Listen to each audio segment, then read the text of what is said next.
Hi there. Today I'm going to show you how to view private Instagram accounts' photos the right way. So let's dive in. First, open up your Instagram app and type the private account in the search bar. Then tap the search button.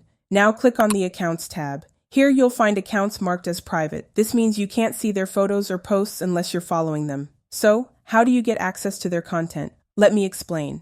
Select the account you're curious about. You'll see the notice, "This account is private." Follow this account to see their photos and videos.